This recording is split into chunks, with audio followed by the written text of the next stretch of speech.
Welcome to I Love Literature, and you're listening to A City Night piece by Oliver Goldsmith. Today I'm going to explain it in English. It is going to be a line by line explanation in English. Now, we know something about Oliver Goldsmith. We know that A City Night piece was a part of The Citizen of the World. He later on compiled all his essays into this one particular book, The Citizen of the World. Now, here, these are also called as Chinese letters, which were later on compiled by him.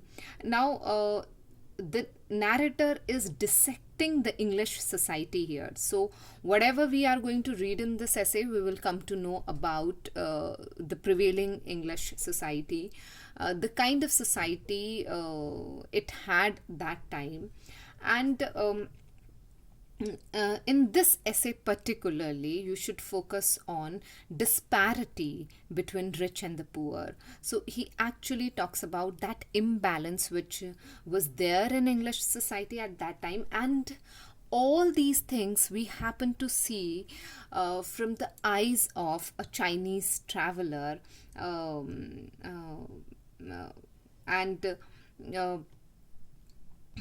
Oliver Goldsmith does it. Why does he employ a Chinese traveler here? Why does he makes him a narrator? So that he could speak about his own English society comfortably.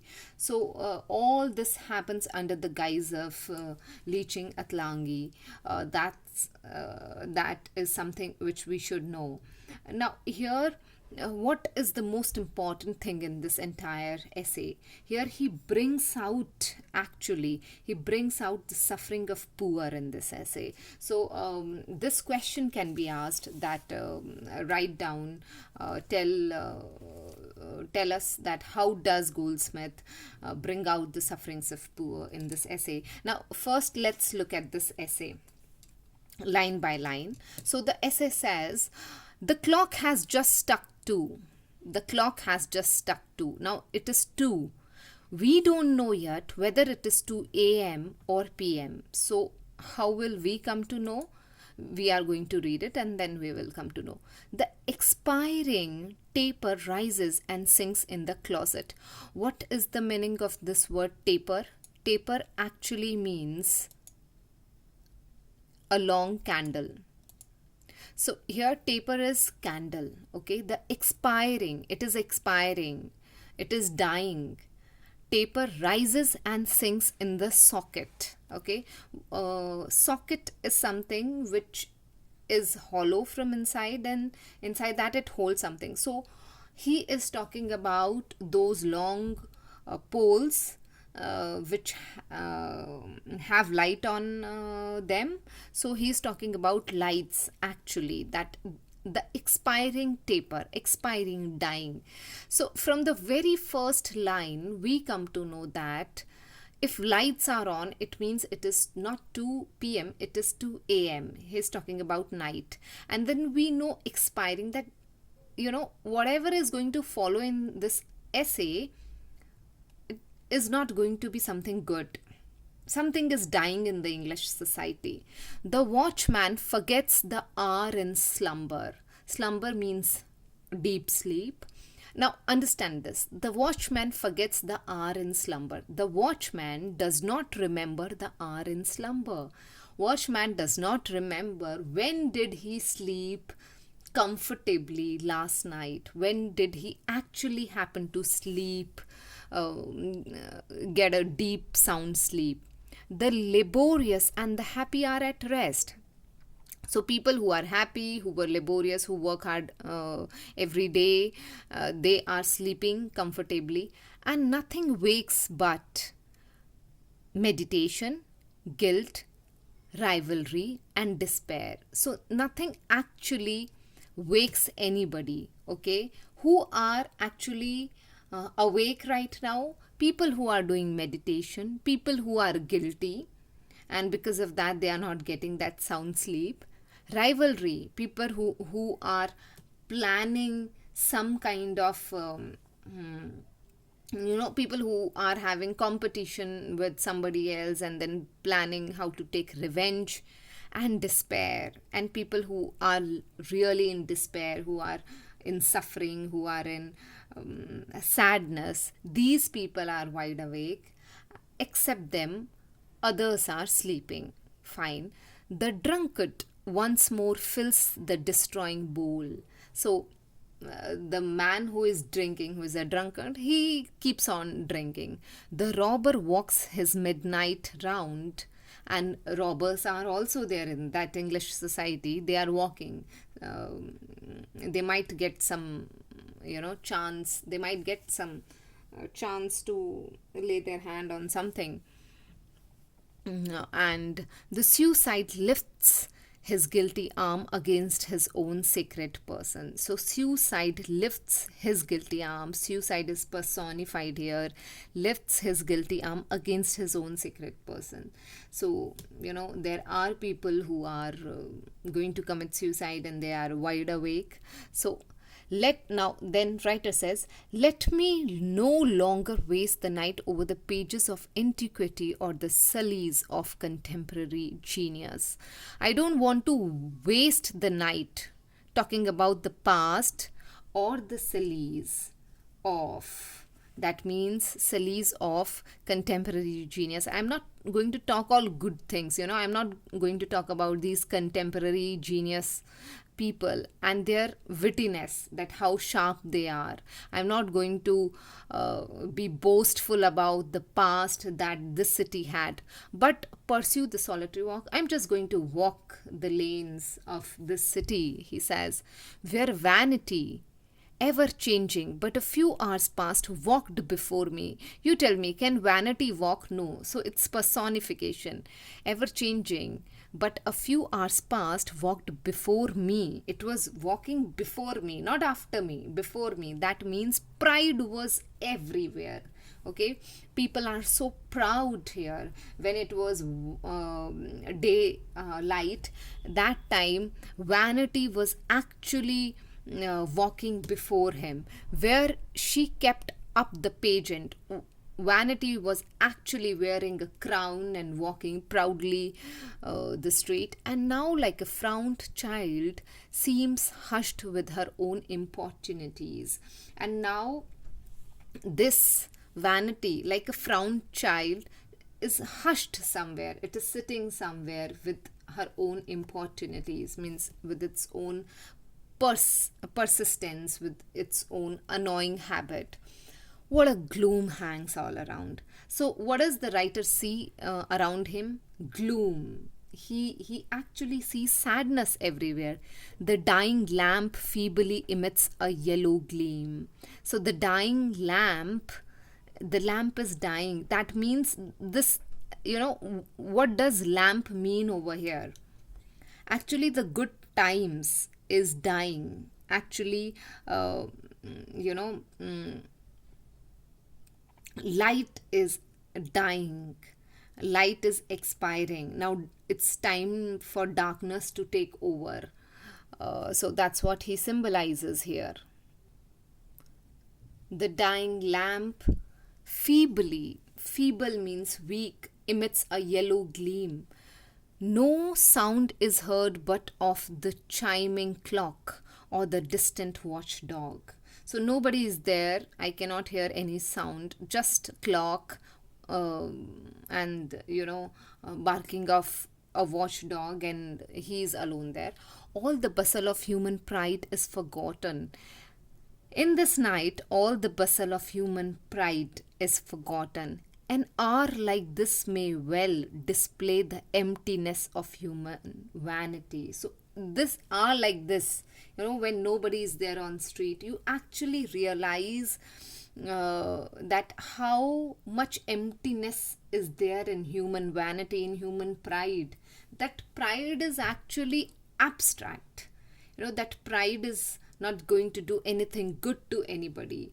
That pride goes away with human beings.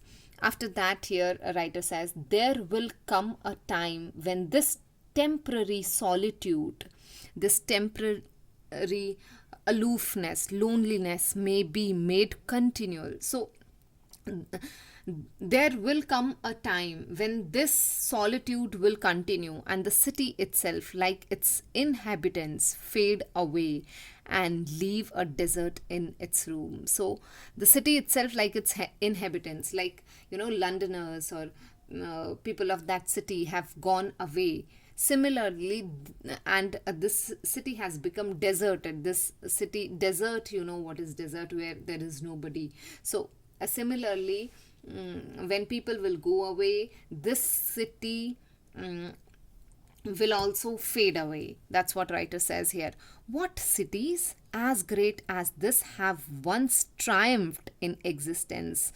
One, triumph means victory. Okay, so such cities have once were triumphed, were once triumphed in existence. They were winners once upon a time, had their victories as great joy as just and as unbounded, and with short sighted presumptions promised themselves immortality. So, their victories, had their victories promised themselves immortalities? No. No victory promises you immortality. Keep, you have to be persistent in keeping any city immortal. So you have to put continuous efforts so that that city remains immortal. Okay, so here writer says, had their victories as great joy as just as unbound. They have unbounded joys. Their joys know no limits. And with short-sighted presumptions, they had short-sighted presumptions. They actually couldn't think that no city, no human effort is actually immortal. Everything has to fall one day or another. So this was their short-sightedness, which promised themselves immortality. Posterity can hardly trace the situation of some. So posterity means people, the next generation can hardly trace the situation of some. The sorrowful traveler wanders over the lawful ruins of others. So in future, when future generation comes, what happens that they cannot realize what was the condition in the past. And this sorrowful traveler, why? Because he is not happy. He just happened to see ruins of others, and as he beholds, he learns wisdom and feels the transience of every sublunary possession. A beautiful line. As a man gets wisdom, as he actually learns how to look at things, actually learns the truth of life, he actually feels the transience. He actually feels the transition that has taken place from that victory to this failure. Now, transience of every sublunary possession. How there is a big difference between the world which was there that time, when joy of people knew no bounds, and how it is right now. This transition, only people with wisdom can realize that nothing is permanent. Your happiness is not permanent, your victory is not permanent, your triumph is not permanent. In fact, your vanity is not permanent. Human vanity is not permanent. It has to someday ruin itself. Thereafter writer says here, just a minute, yes, thereafter writer says here, he cries, stood their citadel, fort, now grown over with weeds. Okay, so once upon a time, here stood the citadel, here there was a fort, and now there is nothing. There is just weeds. Their senate house, but now the haunt of every noxious reptile. Once upon a time, there he could see there he could point out the place where there stood their parliament, but now there is nothing, just reptiles crawling there. And theatre stood here, now only an undistinguished heap of ruin. Now, something which you cannot recognize that ruin is only there. They are fallen. Everything has fallen. When everything falls, even human vanity falls. Understand that. For luxury and avarice first made them feeble. So, you know, what makes people weak? What makes people feeble? Feeble means weak. First thing is luxury. Luxury takes away hard work from people. Okay, and avarice means greed for more and more. So this makes them feeble. The rewards of the state were conferred on amusing and not on useful members of society. The reward, actually, people who actually deserved a reward, they were not recognized. Okay, they were conferred on amusing. It was conferred, rewards, actually medals were given to those people uh, who amused them, who flattered them, okay, who did buttering to them, and not on useful member of society. Not on those people. Medals were not awarded to those people who actually deserved it. What does this line show to you? This line shows nothing but corruption in the society. Their riches and opulence invited the invaders. So once you are extremely rich, you show your richness, what happens? You will definitely invite invaders who, though at first repulsed, though they were fought once, first fought, they were stopped first, returned again, but again they came back, conquered by perseverance. They had that perseverance in them, they had that persistence in them, which actually made them conquer, made them win this place, and at last swept the defendants into undistinguished destruction. And actually this kingdom went into destruction. Those invaders came to destroy this place, actually came to take away their wealth, and they took away their riches. Now, how few appear in those streets which but some few hours ago were crowded. Now, he comes back to the reality, and he says that how few appear in those streets. Right now there are not many people in those streets, but few hours ago, when it was a daytime, the street was crowded, and those who appear now no longer wear their daily mask. People who are here right now, they are not under any pretense. Okay, they are actually walking with their naked face. They are walking in their reality. They are not hiding their reality. No attempt to hide their lewdness or their misery. So they are not trying to hide their indecent, offensive behavior on their misery. But who are those who make the streets their couch? Now he is talking about who are those people, who make these streets, who make the streets their home, their couch on which you sit. Okay, who are those people who actually live in these streets and find a short repose from wretchedness at the doors of the opulent, and who find a short rest from misery at the door of the opulent. Opulent means rich. Who are those people who actually take rest from their misery, from their difficulty at the doors of the rich people? Who are these people? These are strangers, wanderers, and orphans, who belong nowhere. Those people who belong to nobody, whose circumstances are too humble to accept redress. Now understand this line, whose circumstances are too humble to accept redress means people whose circumstances cannot be changed. People who are so poor that we cannot change their circumstances. They are so poor so that we can't change their circumstances. So he says that those people actually live in these streets, live on these streets. Now he says, and whose distress are too great even for pity. Even pity is a small thing, to do, because the kind of distress they are living in is too big. Their wretchedness rather excites horror than pity.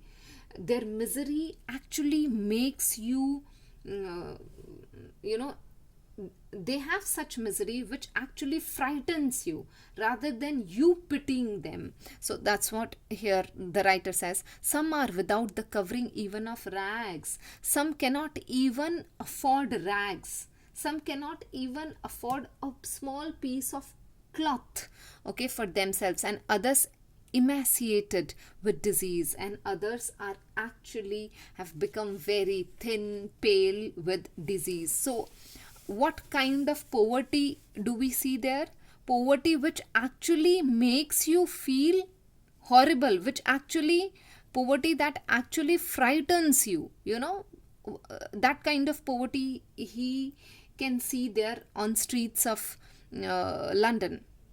Society turns its back upon this distress. Now, okay, people are poor, but why does society turn its back on these people? So that's what writer is saying, that society is so cruel that it actually turns its back on their distress and has given them up to nakedness and hunger. And actually this society has given them up to nakedness and hunger.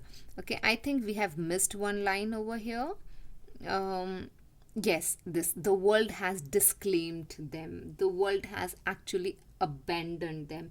The world refuses to recognize them. This world denies to recognize them. And then he says society turns its back upon their distress and has given them up to nakedness. Nakedness here means helplessness and hunger. These people have no fortune but to die in hunger. So that's what writer says here. These poor shivering females, they are shivering, they are so weak. Okay, females have once seen happier days and been flattered into beauty. So once they enjoyed their beauty, but today their condition is very bad. They are shivering, poor, hungry females. They have been prostituted to the gay, luxurious villain. They were sold once to these luxurious villain and are now turned out to meet the severity of winter. So these rich people are actually, you know, heartless people. So they were given to those people, and now once they have consumed these female, they have consumed these females and they have thrown them out to the severity of winter. They have actually thrown them out to horror, you can say. Perhaps now lying at the door of their betrayers, they sue to wretches whose hearts are insensible. My God, these lines are so much, heart-wrenching, what to say. Now perhaps now lying, they are lying at the doors of those betrayers. They are asking for mercy. They ask to wretches whose heart are insensible. So actually they are asking to these base, these cruel human beings to be sensible with them, but actually their hearts are insensible. To debauchees who may curse but will not relieve them. These debauchees, these indulgent people, these people who have no moral values, no moral life, they actually curse them, but they cannot relieve them of their poverty. Thereafter writer says, why was I born a man? The condition is so severe here on the streets of this city that actually he feels, why was he born as a man? Why was I born a man? Why was he born a man? And yet see the sufferings of wretches I cannot relieve. Why do I have to see their this condition? Poor houseless creatures, The world will give you reproaches, but will not give you relief. This world is only going to curse you. This world is only going to disapprove you, rebuke you, scold you, blame you, disgrace you, but they are not actually going to help you. The slightest misfortune of the great, the most imaginary uneasiness of the rich are aggravated with all the power of eloquence. Whenever these rich people have any slightest misfortune, any slightest discomfort, their discomfort is always spoken of, always spoken of with the power of eloquence. Uh, it was always aggravated. Okay, and but what happens over here?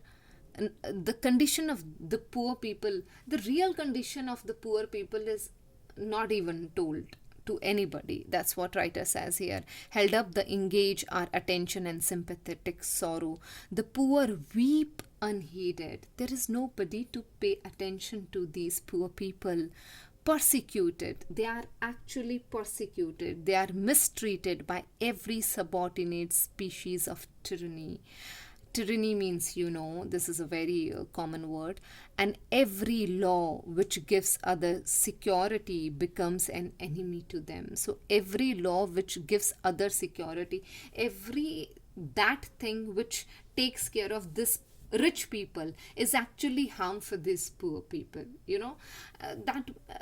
Writer is trying to show us how much disparity is there in English society, how much imbalance had been created there in English society. Why was this heart of mine formed with so much sense? This is what the writer is regretting. Why did God give me this heart? Or why was not my fortune adapted to its impulse? Why did God give me such heart that I can sense this type of condition of these people? Why didn't He actually give me fortune so that I can treat it?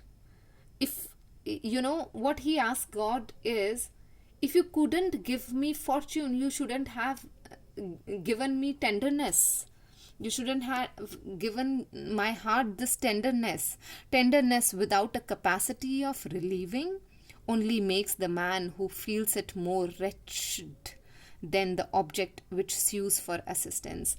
So this heart of mine, which actually makes me feel more wretched, it makes me feel more poor, more what to say. Wretched is the right word, probably makes me feel more wretched than the object which actually asks for assistance. So, miserable condition has been shown over here. What writer is trying to say is, he actually cries seeing these poor people, these homeless people, and he actually wishes to do something for them. He actually wishes to provide them with some resources, and he's ashamed to see their condition on the streets of London, and he prays. He asks God to grant him with fortune or to change his heart so he cannot see these things. So that's what is there in this essay. I hope it is pretty clear. You should know the kind of suffering these poor people are having, and you should also know how our writer Oliver Goldsmith has showcased this poverty, the condition of English society at that time. Thank you for listening.